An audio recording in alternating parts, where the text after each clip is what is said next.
the independent dealers that are, typically the used car only stores. Those are the folks that are really getting hit the hardest because they can't compete. They either have to make a decision to step up and get in that bidding frenzy, which they typically can't afford to do, or they're going to run out of toilet paper like we all did last year. Okay, Pops, we are back. Yes, we are. We're doing another market update, but this time, rather than just you and me, we got some actual experts in the building. Yes, which is quite fascinating because most of our community members, they think we're just full of poop, and so now they can actually get the information from the people that are producing it. So we've got two folks on the line today that we're going to be handing off to in just a second. We have Jared Kalfus, who's the Executive Vice President of Revenue over at Black Book, our dear friends at Black Book. Hey, Jared, how you doing? How are you guys? Doing well. Good, thank you. And we have Laura Wehunt, who's the Vice President of Automotive Valuations at Black Book. Laura, how are you? Doing great. Glad to be here with you guys today. We have officially leveled up, Dad. We are playing well above our level of competence at this point, but that's besides the point. So if you're not familiar, if this is your first time to the channel watching a video, we've actually integrated and partnered with Black Book for the trade-in valuations back at yourautoadvocate.com. But Black Book does way more than valuations, residual values, market data. You guys power insights for dozens, if not hundreds of major corporations. We've been reporting week over week about the craziness of wholesale used car prices. Jared, Laura, just want to open up the floor to you. What have you guys been seeing when you've been looking at the different reports and internally, I'm sure, at Black Book as well? We are seeing something we have never seen before. I think if you've seen this report that we just released this week, our week over week increases have started to decline, but we're still in like a level of increases each week that far exceeds anything we have ever seen. I mean, we've now got segments that have been going on multiple consecutive weeks of, over 2%. I've got people on my team that have been doing this for 30 plus years, and they have never seen anything like this before. The demand side, the supply side with the new inventory shortages, we've got used inventory that is just very slim pickings in the market right now. And it's just all created this perfect mixture of to result in these just outstanding prices. Right now you can have a 2-year-old vehicle that is worth more today than it was 2 years ago. When exactly, if I may ask, when exactly did automobiles become an appreciating asset? Well, it's not abnormal for us to see in the spring valuations start to tick up a bit. We've always attributed that to tax season. There's always a little bump that'll come around the tax season time. Mm-hmm. We'll get into the time of year that's where they want to buy. That's when you start to get some new models that come out. So that also, gives a bump to some new cars. So it's not abnormal to have some appreciation in the spring. Nothing like what we're seeing right now. And it doesn't last very long. We saw it start happening last, June, after everything started to kind of open back up and the stimulus got into people's pockets. We started to see it happen. And then, as we got towards the end of the year, we started to see values start to decline, thinking that was, we were coming off of the highs that we had over the summer last year. And then welcome to 2021. Valuations are on the rise again. When did cars become appreciating assets? We've never seen anything like this before. I know I've been doing this for 43 years, and this is the first time I've ever seen it. I can't really remember a time in my career where people could bring their leased vehicles back and they're actually worth more than the residual value that they could buy them for. Yeah. I mean, it's just, I don't want to quote from a Mel Brooks movie, but this is Abby normal. There's really a convergence of a lot of events. If you want to call it a perfect storm, we can call it a perfect storm. It's probably an overused phrase, but you've got certainly the COVID supply, or the COVID effect, excuse me, Mm-hmm. which is affecting the supply, and that dates back, and as Laura said, back to the origination of it roughly a year ago. But as we accelerate more into more recent times, you've got another round of stimulus money. So some of the folks that don't need it are using it for hobby and the extra car and things like that. You've got microchip shortage, which is a big headline, but it's affecting the supply. They can't. The manufacturers are literally closing the plants down several shifts a week. So that slows and delays the amount of vehicles that are moving through the pipeline. And then the assembly plant. You've got the winter storms, which most people may not realize the effect, but the winter storms in Texas that happened a month or so ago, they're using the petroleum, the oil, to actually help manufacture the foam in the seats. They're still on backlog from that. So there's lots of factors that just are all converging right now. And supply and demand, it's just basic economics.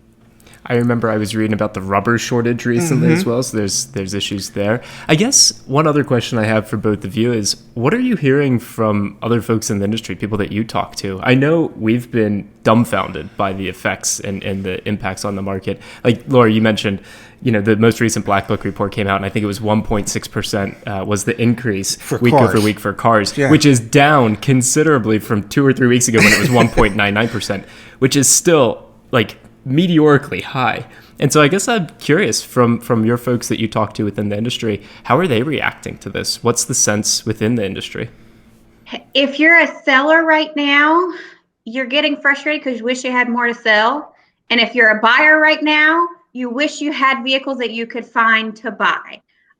Because the retail side, the retail lots are still not full. They need vehicles.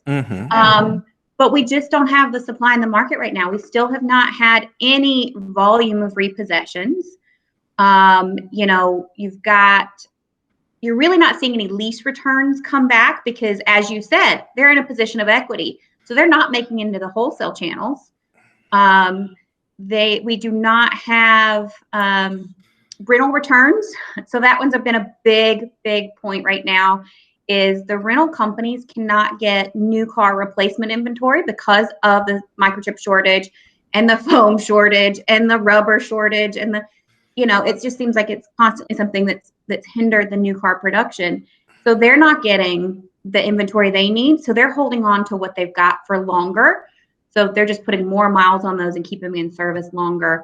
And that's a large chunk of vehicles that are not making it back into the used car market. And so it really is, we're just seeing the values go up and up. They have started to level off a bit. And I'll say level off. We're not having, almost 2% increases each week. So please don't take that the wrong way. The values are not still on the way up. It really is coming from, we're running out of supply in the market. The volumes overall are drastically reduced that dealers have got to choose from. Conditions of them are getting to be what we would consider edgier. So they're having to be more selective, put more into reconditioning. I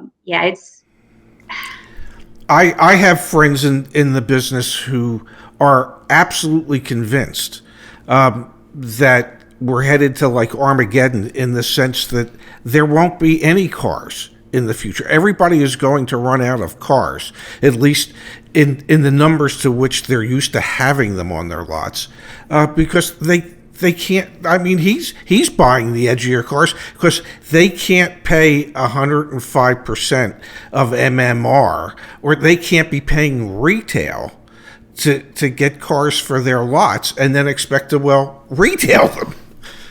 Right. And, you guys, I know have talked about it on past shows, but you've got these larger buyers that are paying these high prices and they're getting so much of the inventory that's keeping it away from your smaller dealers, even your franchise dealers that, they're at least in a good spot that they can buy, some of the off-lease vehicles, and they've got a little bit more of a place to secure some inventory that maybe some of these smaller dealers don't. But right now, the big buyers, anything they can get their hands on, they're scooping up, and they're making their money on the back end.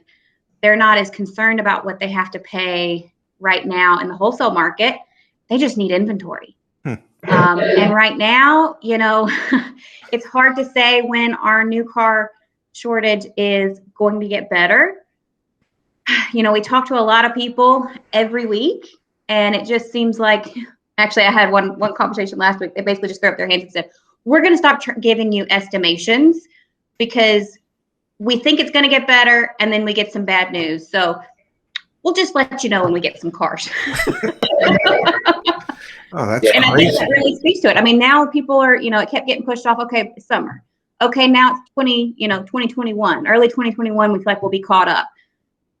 I heard something last week that was well, now we're not thinking we're going to really hit our demand targets until 2022. It's, we're trying to, you try to keep up with it, but really they don't know. Saw another article last night that was Taiwan, who is one of the largest producers of microchips. They're under a drought. And so they're having to cut back on water usage, and the water is needed in part of the production of these microchips. So that's another unforeseen event that's going to hinder the production. Wow. For your audience, who's looking to ensure that they're being guided correctly on buying the right vehicle for the right price and all the other things that you guys advocate.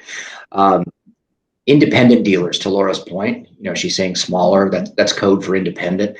The independent dealers that are typically the used car only stores. Those are the folks that are really getting hit the hardest because they can't compete with those larger buyers that we're referring to, and they don't have the multiple levers to pull with new car versus used car and all the different options. And when they begin to run out and they are fretting, they either have to make a decision to step up and get in that bidding frenzy, which they typically can't afford to do, or they're going to run out of toilet paper like we all did last year. That's really where we are at this point. So I've got one final question for both of you, which ties back to valuations. So I've learned through the year and a half of doing this with my dad, there's different valuations that different people use. Valuations for trade-ins, for example, dealers are using Black Book valuations, or you mentioned MMR, right? Mm-hmm. But the banks are using other valuations for the loan-to-value equations. And in Automotive News, I think it's each week, they talk about the average down payment for a new loan, for a used vehicle loan or a new vehicle loan.